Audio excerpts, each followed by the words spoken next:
दोस्तों अमेरिकी space agency NASA ने 50 साल बाद अपना मिशन सफलतापूर्वक लॉन्च कर दिया है। आर्टिमस 1 मिशन नासा के मंगल मिशन के बाद सबसे जरूरी मिशन है। दोस्तों नासा इस रॉकेट के जरिए चंद्रमा पर ओरियन स्पेसशिप भेज रहा है। यह स्पेसशिप 42 दिनों में चंद्रमा की यात्रा करके वापस आएगा। ये नासा का तीसरा प्रयास था दुनिया के सबसे बड़े रॉकेट को लॉन्च करने का, जो सफलतापूर्वक उड़ान भर चुका है। दोस्तों इस मिशन में एक नए स्पेस लॉन्च सिस्टम का प्रयोग किया जा रहा है, जो वर्तमान में दुनिया में सबसे शक्तिशाली रॉकेट है। दोस्तों ओरियन स्पेसशिप दुनिया के सबसे ताकतवर और सबसे बड़े रॉकेट के ऊपरी हिस्से में रहेगा। यह स्पेसक्राफ्ट इंसानों की स्पेस यात्रा के लिए डिजाइन किया गया है।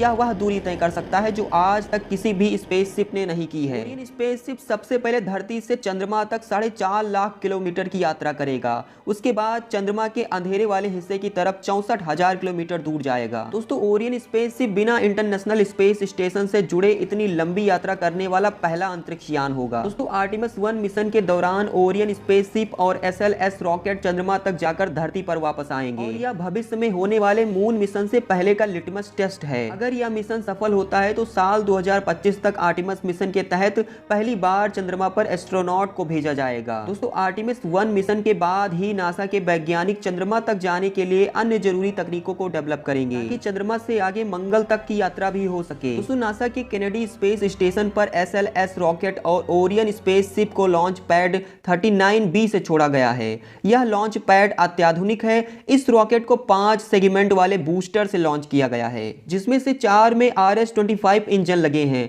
ये इंजन बेहद अत्याधुनिक और ताकतवर हैं। दोस्तों ये इंजन 90 सेकंड में वायुमंडल के ऊपर पहुंच जाएंगे।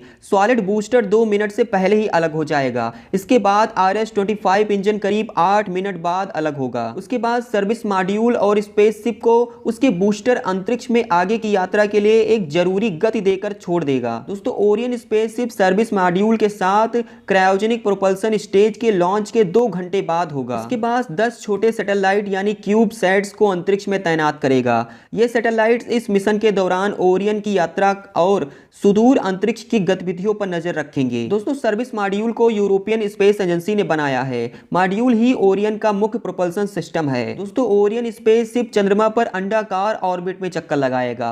पहली बार इंसानों द्वारा इंसानों के लिए बनाया गया कोई स्पेसशिप अंतरिक्ष में इतनी दूर जाएगा। दोस्तों ओरियन स्पेसशिप चंद्रमा का दूसरा चक्कर लगाने के बाद अपने इंजन को ऑन करेगा।